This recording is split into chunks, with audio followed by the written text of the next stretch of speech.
Oi gente, tudo bem por aí?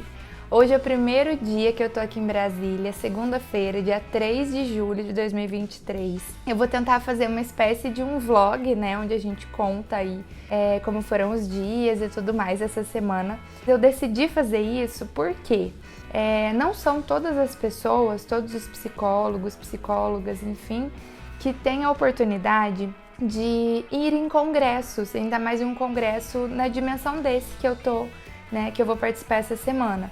Eu mesma só tinha participado de congressos online, eu não tinha ainda tido a oportunidade de ir, né, assim, presencial e tudo mais, então eu tô bem animada, com muita expectativa para tudo isso. Também o canal, né, ele tem essa função de descomplicar a psicologia, eu penso que ela também é uma função social, sabe? De levar também alguns profissionais, alguns estudantes que talvez não vão ter a oportunidade de estar nesse congresso comigo. Então, é o Congresso Brasileiro de Avaliação Psicológica, eu tenho um título de especialização em avaliação, e o meu mestrado foi em avaliação psicológica com foco em orientação profissional. Então, assim, tô na minha praia, né?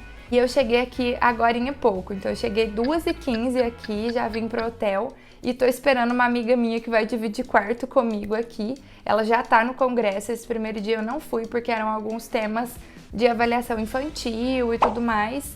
E eu não trabalho com crianças, então a logística toda eu fiz elaborada para os temas que eu quero acompanhar. Eu tô muito animada, com muita expectativa, porque na quinta-feira vou participar de uma mesa redonda, eu, o professor Rodolfo Ambiel e a Ana Paula Salvador. A gente vai falar um pouco sobre um método que o Rodolfo criou e que é o método que a gente trabalha, né, de orientação profissional e de carreira, e a gente vai apresentar isso em público, né, no Congresso Brasileiro de Avaliação Psicológica. Então eu tô muito animada com isso. Além disso, na quinta-feira à tarde vai ser o lançamento de um livro de avaliação psicológica e orientação profissional de carreira. Está sendo lançado aqui no Congresso e tem um capítulo meu, né, meu e do Rodolfo, que é uma parte do meu mestrado. Então, assim, mega especial já ter a oportunidade de vir para um congresso com essas participações, né? Eu não vou só assistir, então tem momentos que eu vou participar também. Então, assim, tô super feliz, muito realizada. De manhãzinha, a hora que eu tava saindo, recebi uma mensagem do meu pai no WhatsApp, vou deixar o print aqui pra vocês, que já me emocionou. Eu sei o quanto pra gente isso era muito distante, sabe? Ter a oportunidade mesmo de ir num congresso, quem dirá de apresentar alguma coisa e tudo mais. Então, eu tô super feliz. O congresso, gente, é gigantesco, gigantesco mesmo. Eu vou deixar aqui pra vocês, tanto no link na legenda, quanto aqui passando aqui do lado para vocês verem, essa é a programação. A programação tem só os títulos para você escolher qual atividade você quer, né? E tem 92 páginas o arquivo da programação, ou seja, é muita coisa rolando ao mesmo tempo. Então é interessante, né, a gente olhar antes de chegar lá na hora para escolher, porque às vezes vai passar o tempo muito rápido e você vai acabar não conseguindo participar de tudo que você queria. Então, eu fiz meu cronograminha ali, vocês sabem que eu amo uma tabela, vou deixar aqui um print também.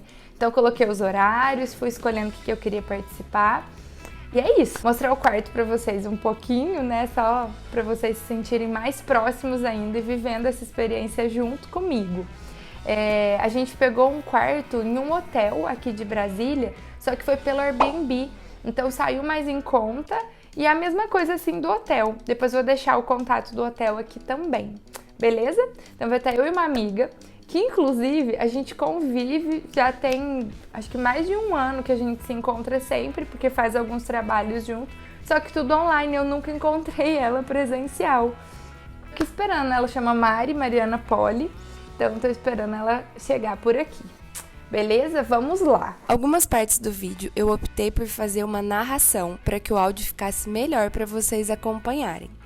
Então, começando pela inscrição, que foi feita no dia 31 de março, então ela tem que ser feita com antecedência, e eu fiz um shorts que eu explico passo a passo, um tutorial mesmo, de como fazer a inscrição para quem tem essa curiosidade ou já teve dificuldade em algum momento como esse. Na terça-feira, que foi o dia 2 lá em Brasília, assim que eu cheguei, eu fui entender onde era, né, essa CUB. lá. É um campus lindo, era perto do hotel. E logo quando a gente chega tem que fazer o credenciamento. Fiz o credenciamento, recebi essa bolsinha, o crachá. Logo ali na entrada, esse era o bloco 2. Tinham outros blocos também com mais coisas acontecendo ao mesmo tempo. Logo quando eu entrei, tinham alguns estandes com vários livros expostos de algumas editoras. Ali já tinha esse movimento. E eu e minha amiga Mari, a gente já foi logo procurar a nossa sala. Aí nós duas, bom que vocês também conhecem, ela que foi a minha companheira durante toda essa semana. Mas se você não tem, talvez, uma companhia, né, para ir em algum congresso, não deixe de ir, porque com certeza lá você vai conhecer pessoas e pode ser uma experiência muito gostosa. Nossa primeira atividade foi esse mini curso de inteligência emocional com o professor Fabiano Koik. Começou dando um resumo, né, para a gente entender em qual momento estamos quando a gente pensa em inteligência emocional.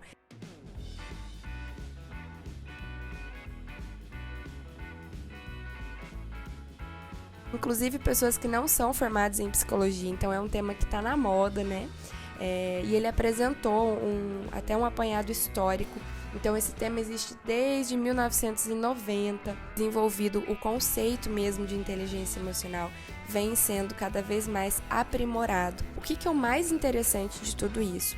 Não existe uma fórmula de inteligência emocional em que você vai aplicar a partir de agora e pronto, você já se sente melhor e tudo mais. Porque depende do contexto, depende do lugar em que você está inserido, depende das pessoas em que você está convivendo, porque ela passa também pelas nossas memórias, pela nossa personalidade. Para mim, ser psicólogo e poder ter contato com toda essa complexidade que cada indivíduo é uma das partes mais ricas da minha atuação, sabe? Gostei muito desse mini curso, foi realmente, assim, muito esclarecedor, muito bacana perceber que a forma como eu penso em clínica vai de encontro com tudo que está sendo trabalhado cientificamente também. A sala ficou apertada de tanta gente que começou a chegar e fez inscrição no dia. Então, depois de um intervalo, a gente mudou para esse auditório. Olha quanta gente! Tem psicólogos do Brasil inteiro. Nós fomos pro almoço. Gente, detalhe, olha o preço desses pratos. Eu nunca mais queria ir embora de lá. A comida era muito boa e muito barata. É claro, também no almoço foi momento de reencontrar mais amigos. Depois a gente já correu para o minicurso da tarde. Foi um minicurso de avaliação psicológica e o BBT, que é um teste muito conhecido para nós da orientação profissional de carreira. É o teste de fotos de profissões. E eu tive o privilégio de fazer esse minicurso com uma das autoras, uma delas que trouxe ele para o Brasil há alguns anos atrás, que é a Sônia Regina Pazian. Durante esse curso, ela contou exatamente sobre a construção desse instrumento, ela aplicou o instrumento em nós para que a gente pudesse conhecer. Eu já conhecia de uma especialização que eu tenho, mas foi muito legal ter essa experiência com ela, né? É muito diferente quem de fato construiu o instrumento, tem mais experiência com ele. E, além disso, ela provocou muito nós que estávamos lá para ajudar, né, assim, e para também assumir algumas responsabilidades de dar continuidade a todo o trabalho que ela vem fazendo. Então, acho que o Congresso também tem esse papel, né, de provocar os profissionais que estão ali a darem continuidade ao que está sendo feito na nossa área como um todo. Eu e minha amiga fomos para o Mané Garrincha, onde tem um mercado municipal lá agora, com vários barzinhos, e a gente foi jantar lá. Nós encontramos vários amigos, a gente foi para lá 2 dias seguidos, então jantamos e tivemos toda uma experiência aí social muito gostosa, que a pandemia tinha tirado de nós, né? Muita gente eu conhecia somente online.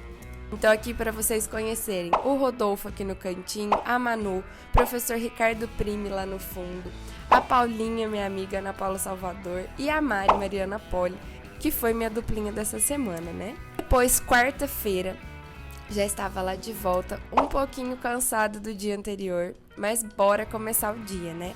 Na quarta-feira, a gente começou o dia com uma mesa redonda, chamada Apontamentos Contemporâneos sobre Avaliação e Medidas Psicológicas em Orientação Profissional de Carreira, coordenada pelo professor Alexandro Luiz de Andrade, da Universidade Federal do Espírito Santo. Eles apresentaram algumas evidências de validade de alguns instrumentos, além de apresentar uma forma crítica para a gente olhar para quem é que servem as medidas psicológicas, né? Disso também trouxeram a adaptação brasileira de um instrumento em relação a algumas variáveis de carreira. Então foi bem interessante, no final tiveram algumas perguntas, eles respondem, o formato de mesa redonda é exatamente esse. São geralmente 3 professores, 3 pessoas que apresentam por um tempo, uns 20 minutos, meia hora cada um, depois eles abrem para perguntas, então vira uma roda de conversa mesmo. Depois disso, a gente almoçou. E também foi um momento de reencontrar mais alguns amigos. E no período da tarde eu fui para uma palestra, né, um mini curso ali, do professor Ricardo Prime, onde ele falou da aplicação da inteligência artificial à avaliação psicológica. Eu estava muito curiosa para assistir algo sobre esse tema, porque o tema de inteligência artificial tem crescido cada vez mais. E agora também já temos alguns estudos onde ele está sendo associado com a avaliação psicológica. O professor Ricardo Prime apresentou um estudo em que ele vem realizando, onde eles utilizaram a inteligência artificial para fazer uma leitura de algumas publicações de algumas pessoas, então textos mesmo escritos por algumas pessoas, na intenção de perceber se a partir desses textos daria para avaliar questões de personalidade, além de também ter utilizado instrumentos padronizados, né, da avaliação psicológica para avaliar a personalidade, e um estudo super recente que ele tinha conseguido rodar os resultados na semana anterior ao congresso. Vou deixar um pedacinho aqui dele também falando para vocês viverem um pouquinho dessa experiência comigo. Foi muito bacana. Qual a ideia central aqui, né? Representação, distribuída de palavra, mecanismo de atenção, esquema de treinamento e escalonamento do modelo. São essas 4 coisas que eu quero que vocês entendam desses modelos para entender por que ele faz o que ele faz. Então, isso que eu falei que era bem técnico, mas eu acho que, enfim, eu imaginei que vocês iam querer saber, né, do ponto de vista mais psicológico, por que essas coisas fazem o que estão fazendo. Né? Mas vamos lá, então. Representação simbólica discreta. Né? Como que a gente consegue, para você poder fazer, agora eu vou começar a falar de texto, tá? De texto, como é que a gente faz o que o GPT faz de inventar texto, escrever coisas tão bem feitas. Né? Primeiro a gente precisa representar palavras, né, em números, né, para poder colocar como input no modelo. Né? No modelo ele entra número, tá? Não consegue fazer outra coisa. E à noite nós fomos convidados para ir num evento da editora Rograph, que foi num hotel próximo do que eu estava. A gente teve um jantar, tinham várias pessoas do evento, eles estavam promovendo, né, alguns lançamentos e algumas questões e algumas coisas novas da editora, então foi muito gostoso poder viver essa experiência também. Na quinta-feira, quase acabando já o congresso, eu participei de uma mesa redonda com a Ana Paula Salvador e o professor Rodolfo Ambiel, na qual a gente apresentou alguns dados científicos de um método que foi criado pelo Rodolfo e que a gente utiliza em prática clínica, né, na orientação profissional e de carreira. Foi um privilégio muito grande poder fazer parte, né, compor essa mesa redonda com os dois. São grandes amigos, mas são pessoas que eu admiro muito. E as pessoas foram super participativas, fizeram algumas perguntas no final. Então foi muito gostoso viver essa experiência. Ana Paula apresentou algumas evidências dos instrumentos que nós utilizamos nesse método. Apresentou exatamente como eles foram construídos, qual é o construto de cada um, o que eles avaliam, qual é o objetivo de cada um. Depois, o professor Rodolfo apresentou exatamente o método, qual é o embasamento teórico, como é que ele foi construído, que é a partir da teoria social cognitiva. E no final eu apresentei um caso clínico, então eu contei como foram as sessões a partir dessa teoria, utilizando esses instrumentos. E eu particularmente fiquei muito feliz com o resultado da nossa fala, porque eu entendi que o nosso conteúdo foi se complementando, sabe? Então foi muito gostoso mesmo poder fazer parte desse momento com eles. Nós vamos também estar juntos apresentando questões científicas sobre esse método no próximo congresso que tem em setembro em Porto Alegre, então o congresso da Associação Brasileira de Orientação Profissional e de Carreira. Então se algum de vocês tiver curiosidade sobre esse conteúdo, comenta aqui embaixo ou pode entrar em contato com a gente pelo Instagram, que vai ser um prazer encontrar vocês por lá também. E no período da tarde teve o lançamento de um livro também muito especial, que eu tive aí o prazer de ter um capítulo publicado junto. Um livro que, ao meu ver, tem os conteúdos mais atualizados em questão de avaliação psicológica e orientação profissional de carreira. Também posso depois fazer um vídeo sobre o livro se vocês acharem interessante, mas fica aí essa indicação para quem gosta desse tema. Depois disso, já começou tudo a ficar num clima mais de despedida, né? Porque já estava se encerrando. Na sexta-feira, logo no começo do dia, algumas pessoas já iriam embora, que foi o meu caso, né? 11 da manhã, eu já voltei para Goiânia. Eu fui de ônibus e voltei de ônibus do Flixbus, não sei se vocês conhecem. As passagens são mais baratas, então compensou muito. O ônibus era muito gostoso, super confortável, limpinho, tudo certinho. E então fui e voltei do Flixbus. Então fica aí também essa indicação para vocês. Já aproveita para se inscrever. Vai ser um prazer ter você aqui comigo. O que vocês acharam desse estilo de vídeo? E eu quero tentar gravar mais coisas ainda para mostrar para vocês. Certo? É isso. Um beijo e eu vejo vocês no próximo vídeo. Tchau!